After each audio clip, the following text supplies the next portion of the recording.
free men need to be able to protect their families.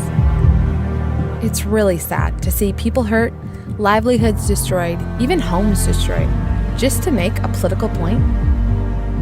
Free men take action when churches face heartbreaking attacks. And while cowards stand idle, free men run towards the sound of gunshots when children are in danger. I'm so thankful for free men who stand ready with the tools of liberty.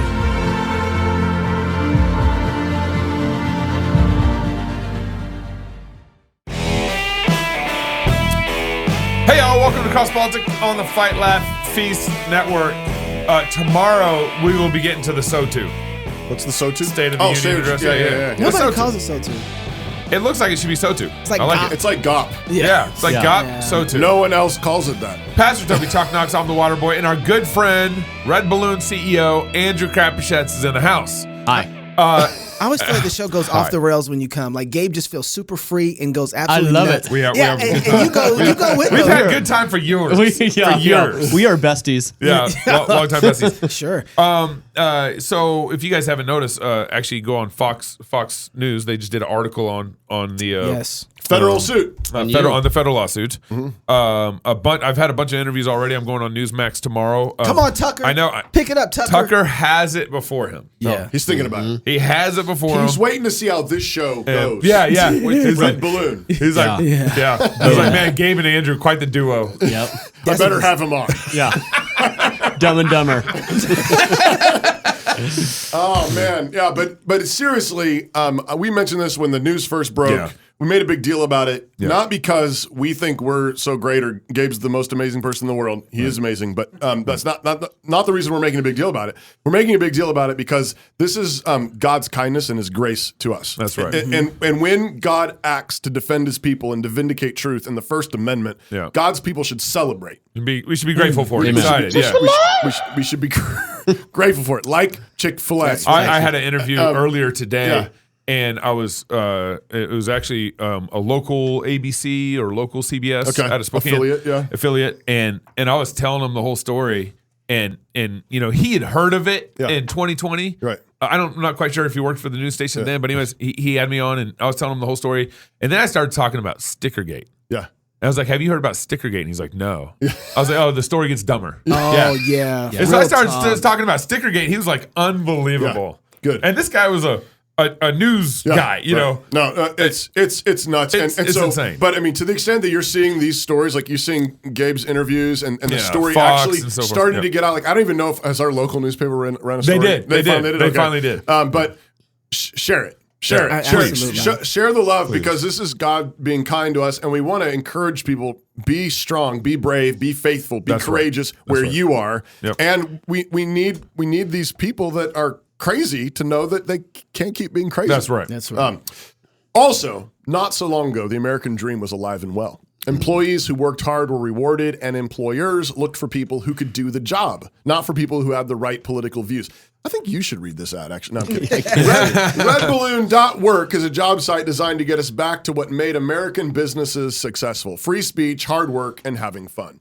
If you're a free speech employer who wants to hire employees who focus on their work and not identity politics, then post a job on RedBalloon.work. If you're an employee who's being censored at work or is being forced to comply with the current zeitgeist, post your resume on RedBalloon.work and look for a new job. RedBalloon.work, the job site where free speech is still alive. RedBalloon.work. There's good people over there. I just noticed that people. Isaac, you need to mail us your updated logo. Yeah, he was filling it right now. Oh, he's feeling it. He's right like, there. that's not the updated logo. Yeah. My media guy is here, and he has given the wrong logo to Cross Politics. So I'm looking for a new media guy. If you know anyone, go to RedBalloon.work. You'll see a new job posting there. So Andrew, is the American dream alive and well? Depends where you are and who you are. It is nuts right now. Well, I guess first, it's like, what is the American dream? Yeah, so I mean, a lot of people define the American dream as the ability to live your life without tyranny, right? And so I want to go to work. Basic. I want to go home, raise my kids, lots of them. Amen. I want to baptize those kids. Yes, sir.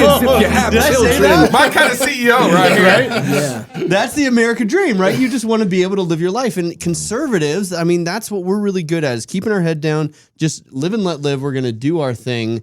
And unfortunately, that's how we've let a lot of this tyranny come in because we just want to keep our head down. We want to no fuss. We're just going to do our thing. Yeah. And unfortunately, the American dream has been that. And we've been so obsessed with that we've realized we're in a culture war. And whoever realizes it's a death match first is going to win. And we don't know it's a death match. Yeah. Right. And that's the moment we're in right now. Right. Yeah. We serve God. Amen. And so because of that, we want to work hard, but that's not our God. Yeah. We want to serve our family, love our family, raise our family well. That's not our God. That's right. Jesus is our God. Yeah. But for liberals, the state is their God. Right. And so even their funerals have legislation in it. Yeah, like right. like that is their God. The state is their God, and so that's what they're obsessed with. And so it was like they gave their life to the state. Right. Decades before, conservatives were like, hey, wait, what are you guys doing over there? Right. Now, the good news is I think that there is this blossoming freedom economy that's happening around us right now. A lot of conservatives, COVID was the great accelerator. A lot of people kind of woke up, realized that we're a frog. The water's getting really hot. It's time to jump. Right. And so you see companies like RedBalloon, like Public Square, like Liberation Technology, like Cross Politic doing all these things. In fact, I think I told you guys earlier, I got this call from Donald Trump Jr. a couple months ago. Yeah, I did too. Yeah. But I didn't call him back. I didn't take mine. And he said, I couldn't get a hold of Gabe. Is there any way? Is there any way? Yep. Literally that's what he said. But he's like, hey, is there any chance you could pop out to my house in West Palm Beach? I'd love to talk about RedBalloon. I'm hearing about it all over the place. Yeah. I think primarily on Cross Politic is where he's hearing it. That's where Don Jr. hears it. He's like, and you know Gabe, right? Right. So he was arrested. The guy who got arrested, and my dad retweeted the arrest. He said, So anyway, so I go out there. Great conversation. Here's why Don Jr. is now starting to promote RedBalloon. He says, I want you to think about it like this. He said, the liberal media and the institutions and higher education have been conquered by the left a long time ago. They're totally entrenched. Right? Whereas the corporations is their most recent conquest. Yes. So they are not as entrenched there, and there's still a lot of capitalists there. So it's feasible to try and win them back, right? Sun Tzu, we need feasible and we need strategic. Okay, well, is it strategic? Well, if politics are downstream from culture, then we need to fix culture. Well, what's the fountainhead of good culture? It should be the church and the family. Right. Yep. But close behind that is vocation. Right. What you spend most of your waking hours doing. Right. And if you are allowed to be taking dominion. That's your vocation. Right? That's your vocation. So that's like really close on that list of where culture comes from. Right. And if you are going through a DEI liturgy at work, and I call it a liturgy on purpose because it is designed to tear down the American worker and make him submissive. Right? It's a discipleship program. It is a discipleship program, right? And if you have most of Americans in this place where they can't be free at work, why are they going to be free at home, in their community, in their church? You can't be brave at work. It'll cost you your job. And it's a lever that works with conservatives, right? Yeah. If you're canceled from Twitter, like, unless it's your livelihood, it's like, well, that's kind of a bummer, but I'm going to get over it. If you're canceled from your ability to pay your mortgage and feed your kids, for a conservative, that is a lever that works almost better than anything else. That is a gun to your head. And he said, so we know that it is more feasible than the media. Yeah. We know that it's more feasible than higher education. Right. And it clearly is specific. Because we can have people be free. And RedBalloon.work, I get these unsolicited thank you notes from perfect strangers. A lady wrote me in Dallas. She said, I just wanted to let you know you saved my marriage. Wow. Because my husband has been in a job for 10 years and they hated his worldview. And of course he's going to bring that home, right? You can't help that. And she said he found a new job through RedBalloon at a wonderful employer in Dallas. And what happened is our marriage is better. He's plugged in with the kids. We're going to church more regularly because your vocation has such an impact on who you are. Was her name Annie from Idaho? No. Yes. No, I don't know. Took me a second. I got there. I think that was my wife. Did you know Gabe was looking for a new job? He's looking for a new job because his current people he works with hate his worldview.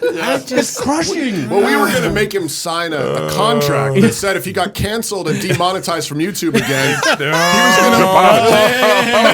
We can talk about that too. Anyway, long story boring. That's why Don Jr. He's like, it is strategic. It's feasible.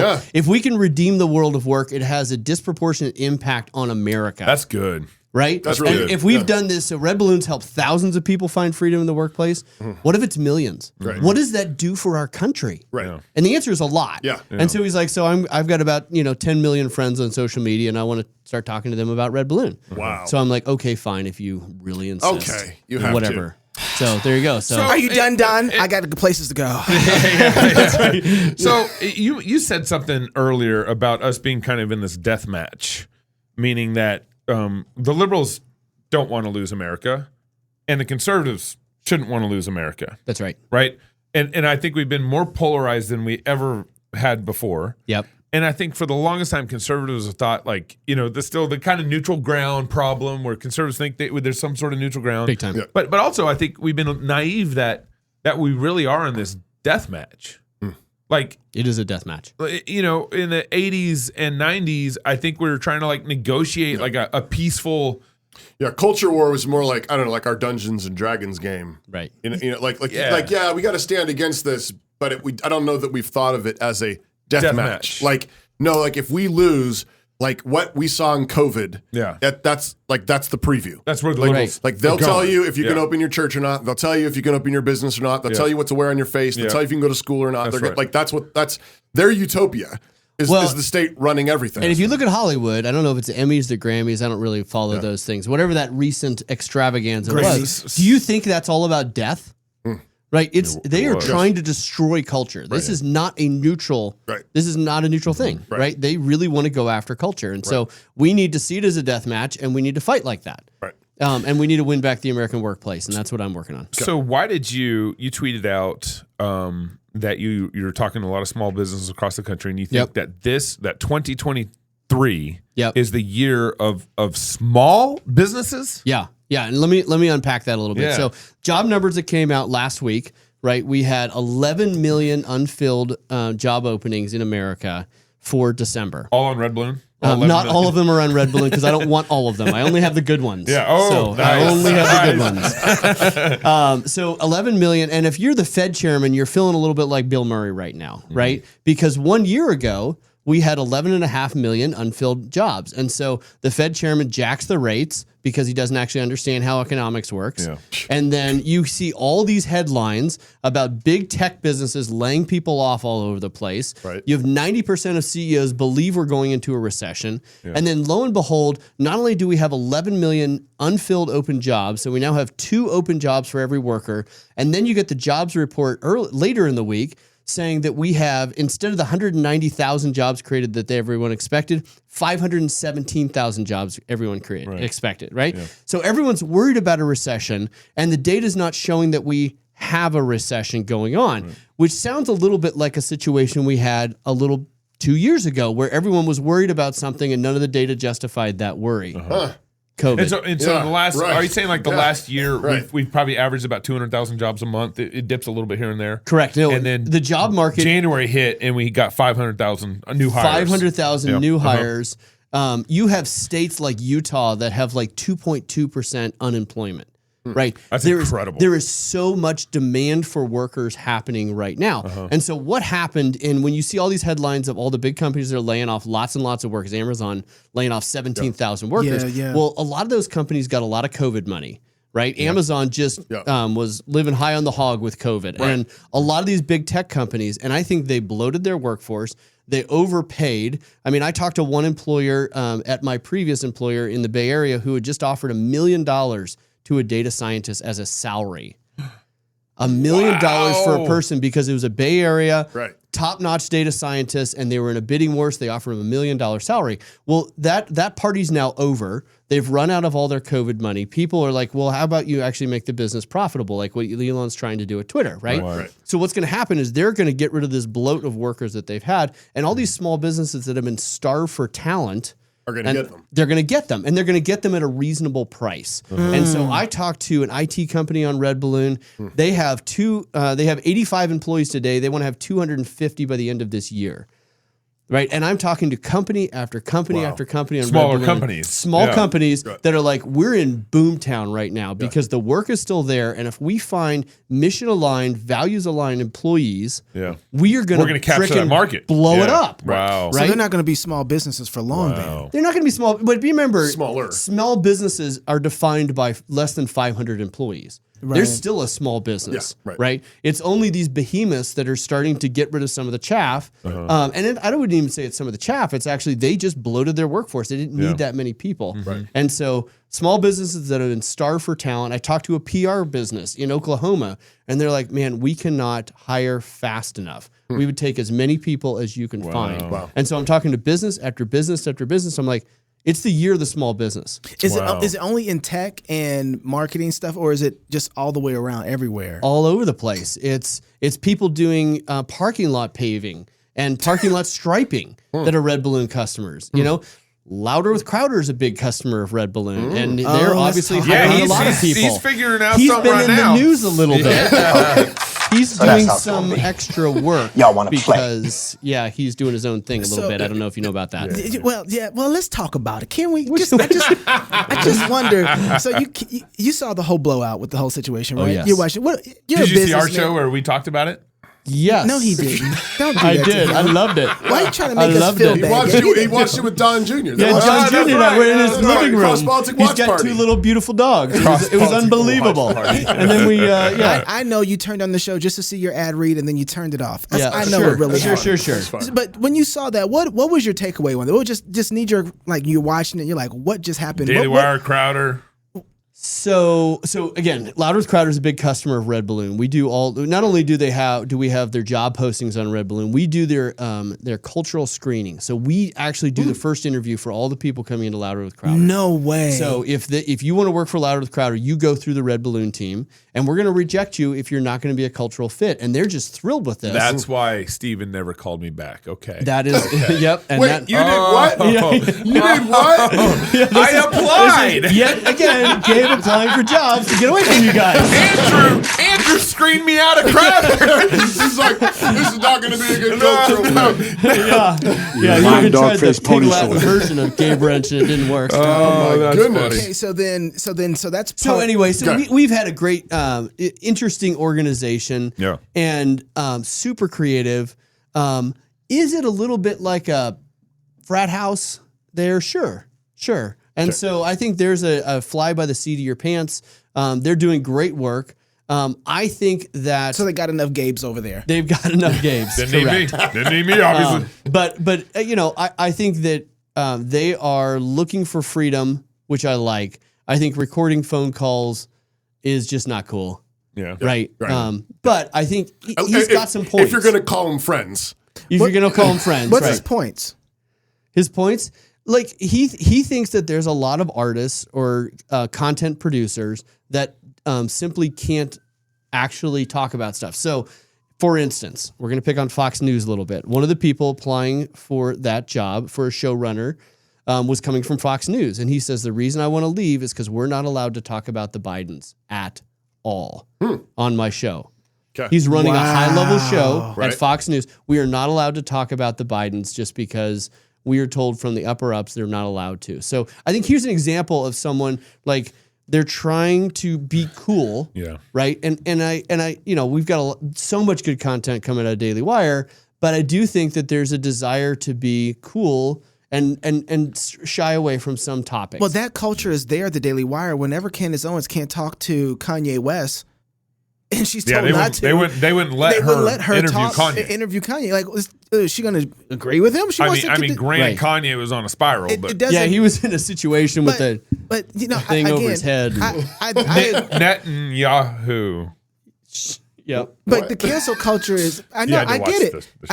That was the Alex. So anyway, that's he had the point. And he had a Yahoo. Yeah. Like Chocolate Yahoo, Netanyahu. That was his thing on. But I mean, come on. Okay. But it was a spiral. It was bad. It was a moment. Let's act like we ain't seen Donahue show before back in the day. Phil Donahue. Okay, like he had KKK folks on there with black nationalists. Right. You should be able to have a conversation with people. Right. They're the conservatives. You can't talk to Kanye. And let's be honest, you guys might be censored from YouTube on occasion. No. Right? About every 3 months. About every 3 months or so, right? And so I think that's what... So we don't get censored anymore. Yeah, there you go. So, but I think that's what Steven Crowder was trying to push back against. It's like I want to be able to say the things that need to be said, but he also needs to understand there are businesses and there are contracts. That's what I want to get to. I want to hit on this a little bit and ask you. So I want to get your State of the Union address. I want to talk about that in a second. But I want to ask you, do you think that one has to be pitted against the other, where it's like, okay, no, this is business, and there goes your artistry. Your artistry, when it bumps up against business, don't work. It's got to go away. So can you have both of these two worlds where you have businessmen who are like, no, we're going to fight for the artistry, or if it doesn't make much money, doesn't make any sense, so we're not going to do it. Yeah. Do those two things have to be pitted? No, I think they can live together. And I feel like this is like my name dropping show. So I was talking to Harmeet Dillon today, who is also a customer. I texted with her last week, so there you go. Correct. I'm dead serious. I'm throwing down with you now. Yeah, it's great. It's wonderful. But no, her point when we were talking about this very subject is like the reality is that she's like, I would represent people at a very high level, and they would get a contract, and it was terrible. And 2 weeks later, we'd have a deal, right? You have this back and forth. And what I think Steven could have done is instead of been like, get this and maybe be a little bit childish and be like, oh, no. But like, no, this is how the world works. And you push back and say, no, I won't do this, this, and this because I still want to be an artist. I'm still going to bring you value and it's still going to make you a ton of money. So don't worry about it, right? So you negotiate contract. I think that could have been done. I also think it was kind of a brilliant PR stunt because how much have we talked about Louder with Crowder and Daily Wire over the last couple weeks kind of worked out for them. So, okay, can I push back a little bit? Sure. When you have a group or entity that is supposedly fighting for you, and if we are in a scrap the way that you say we are with the culture. Deathmatch. I'm quoting. Deathmatch. Yeah. What don't you throw at this in order to be able to win? YouTube, Facebook, all these platforms know how to manipulate you into binding into their world. Yep. And so long as you play that game, you can't get out of it. And if you have some real power and real authority to be able to fight back, why would you join into that? You're not being a part of the movement that you say that you want to see succeed and topple these guys. Well, right? Because if you're Daily Wire, you have 280 people on payroll, and I've been to their office there, beautiful studios. Yeah. And the reality is you make a ton of money that allows you to continue to make the payroll on YouTube. Yeah. And if you flip the bird at YouTube, can I say that? Yeah. Okay, good. As long as I don't do it. Because we aren't on YouTube. Yeah, we're not on YouTube. But if you do that, well, it's going to cost you many, many millions of dollars, right? Daily Wire is a supporter of Indeed and ZipRecruiter because they pay them millions of dollars. Yeah. We tried to post a job on Indeed today, and it was for a local employer, and it said a God-fearing, if you want to work for a God-fearing employer, and it was censored because you cannot say God-fearing on Indeed. What? Wow. You cannot say that. They said this violates. Satan-fearing. What if you said Allah-fearing? Probably it'd be fine. But God-fearing, that term is not allowed on Indeed, right? Wow. And so that's where, with all due respect, if I'm Caleb or Jeremy Boring, I say, no, I don't want the money from Indeed. I'd rather be a smaller organization who stays with my people, right? And I think that's the moment where we need to realize this is a death match. There's things that you can do that are good for business that still keep you with your people. Yeah, go ahead. Were you going to say something? Because I'm still here. And the reason I'm still here is... Can we maybe we come back to this? Okay. In the backstage? Are you going to hang out with us in the backstage? Oh, can you hang out with the backstage? All right. Fine. Because I got one more I want to throw at you. I want to ask you, so you tweeted a little while ago your quick thoughts on what the POTUS, what the president should say. The POTUS and the SOTU. But won't announce tonight to help with the tight labor market. But I haven't had a chance to watch it yet. It's just there on my feed. And there you are, like waving your hands and saying things really way too short. Earnestly. But for those of us who haven't had a chance to watch your tweet. So we have this historically tight labor market. You have businesses that are struggling to get people. I mean, you see this everywhere, right? Help wanted signs. Okay. Yeah. So I kind of put myself in his shoes. What would I do? Because I think limited government is a good thing. What would I do and to announce to help fix this problem? Okay. The first one, stop competing with the private sector. The government sector, of those 517,000 jobs, 74,000 were state and local government. 74,000 That's in almost 20%. January. Wow. That's almost In 20%. January. Wow. That's it? 74,000. They created 74,000 jobs in January, and part of that was there were some universities that ended a strike, and therefore, anyway, regardless, it's way too many. Yeah. And so, if I'm the government, stop competing with the private sector so means with my money, Yeah. So using my tax dollars to compete for talent that then I can't hire because you're paying them You're on the taking federal it dole, from me right? to have your so job. 74,000. That's So interesting. freeze all government hiring. That would help with the labor market because then we have we're not competing. That's the first thing. Okay. The second thing is shoot. The first thing. Isaac, what's that talking point? Fix the immigration problem. There we go. Media guy. that's why you're here. Media Isaac. guy. You just got your job back, Isaac. You took your job. You're rehired. Take that posting down. Keeping Isaac.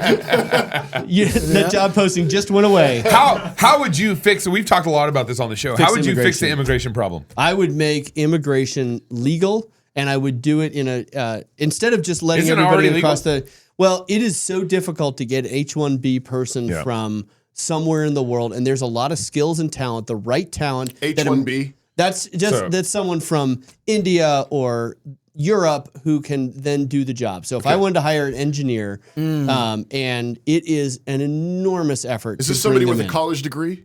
Often a college degree. Okay, but somebody I would who's- say, look at the construction industry. Okay. Like, how much are you paying for a plumber? Yeah. How many people in the country south of us probably have a lot of those skills and could help American So economy grow? skilled labor. Correct. Correct. Proverbs like a says worse the visa? the value, the wealth of a nation is the number of people. You know, the power of a king is the number of people. Right. We need to bring people in legally. We need to have them pay taxes. We need to have them be part of the system. America was built on people coming to our country. Yeah, who want to be citizens and actually jump in and work hard and build with us. And a few slaves. But One of the one of the things that we've toyed with is like, you know, Governor Brad Little declare a health emergency for immigration and then suspend all payroll taxes. Suspending payroll taxes would be really and then allow the businesses to hire these immigrants. Right. Exactly. So because they want to come here, a helps lot with of them want to come here and work, and these businesses are like, well, I can't hire you because it's I could be threatened with legal action. And then it's going to cost me tons of money. So there's 2 open jobs for every person looking for a job right now. We need more people, right? If you look at the number of people between 16 and 64-year-olds, whether they're in the labor market or not, June of 2021 was the first month that we actually had a decline in that demographic. Wow. Of wanting to work. Abortion? No, just people. Just people. wow. Humans. People. Wow. Humans. Yeah. 40 years of abortion and birth, all the things. Yeah, massive birth control. Anyway, last thing. So that's 2. Yeah, and then 3. And then the last one is we think you need to make it really hard to stay on the sideline. If you don't work, you don't eat. And we're a generation that's never been hungry. Yeah. And we have, as Mike Rowe says, 7 million men who are not working right now. And they need to go hungry. We need to stop all these subsidies and make it hard for people to not work. Talk about an epidemic. So you do those 3 things, and the labor market's in a far better spot. How long does it take for that to kick in? So For people, I mean, if Biden was like, okay, Andrew, I'm going to do it. Well, 3 days if you don't feed them. right? Right? No, so people are running out of their pandemic savings, right? yeah. There was a lot of pandemic savings. They're running out at this point, and so they're either going to be on government subsidies, how much money or they subsidies. So much, so Really? much. Or they just need to get back to work. Part of the problem too is, I mean, we work with people, our deacons work with people here, even locally, who, you know, want some help. And the way that welfare is structured frequently, as there's this like amount of money that they are making, and then it's more than what like the market actually will support. Yep. Right. And so the incentive is actually to stay on the government dole rather than to take a hardworking pay job. cut. Take a pay because cut. you'd actually get a pay cut. That's right. With that, and so at the very, I mean, I think they should just pretty much cut it. But at the very least, they need to figure out how to have a system where it's the incentive is highly in favor of get work. Get work. Right. And maybe helps with just the extreme emergencies. That's right. But they have to get them back to work. Yeah. So stop competing with the private sector, fix immigration, and make it really hard for people to not work. Stay on the sidelines. And honestly, this because tight labor market competing with the private sector. Yeah, and our economy is thriving, and we don't need as much in tax dollars. Right. And all these things are good things. So you just do those 3 things. Right. Easy peasy. That's pretty basic. You want to stick around for 10 minutes?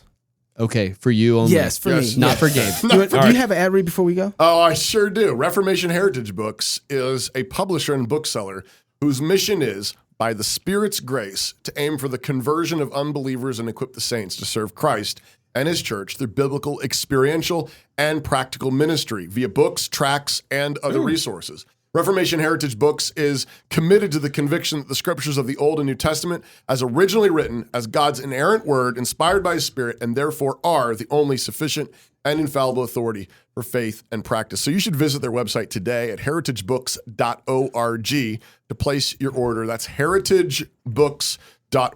They're making Puritans great again. Making Puritans great. We're going to stick around and talk to Andrew. Oh, here's the bio. Andrew Crapuchettes is the founder and chief executive of RedBalloon. Forget about We'll it. see you guys in the backstage. If you're single, get married. If you're married, have you some kids. And if you have kids, go baptize them. Until tomorrow, love God with all your heart, soul, mind, and strength. Love your neighbor as yourself. Go fight, laugh, and feast. This is Cross Politics. One world order, plandemics, food shortages. What does the church do in times of chaos and destruction? We build. KingdomCome.io is an invite-only collaboration network connecting skilled Christians across every industry and around the world. Join a private network of unashamedly Christian founders and engineers, investors and lawyers, artists and farmers, anyone with the skill to share and faith like a mustard seed, collaborating on side projects and new businesses that conquer the world for Christ. Apply to our waitlist today at KingdomCome.io. That's KingdomCome.io.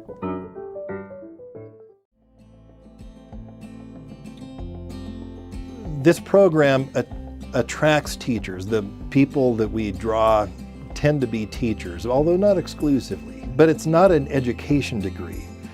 Most of the schools that are around tend to be much more mature in the elementary years than they are in the secondary. A lot of this has to do with the growth of the school, where when they're founded, they have got a longer history of delivering second grade than they have to delivering 11th grade. Another reason for that is I think that most elementary teachers have this instinctive understanding that what they're delivering with their little people now is going to grow up into something that's in the future. So if you're talking about addition and subtraction with elementary kids, you know that there is trigonometry and calculus coming, and it shapes the way you talk about addition and subtraction. But when we get to the high school level, there are people who are teaching Dante or Herodotus who have learned Dante and Herodotus by delivering it to 10th graders. They don't know what that next level looks like, right? And so what our Classical Christian Studies program does is it gives them the rigorous graduate level exposure that I think is really important at the high school level to understand how this literature looks like at the next level. A lot of teachers in classical Christian schools are not much beyond their own students. And so we help them, I think, deliver more richly to their students by taking them beyond that.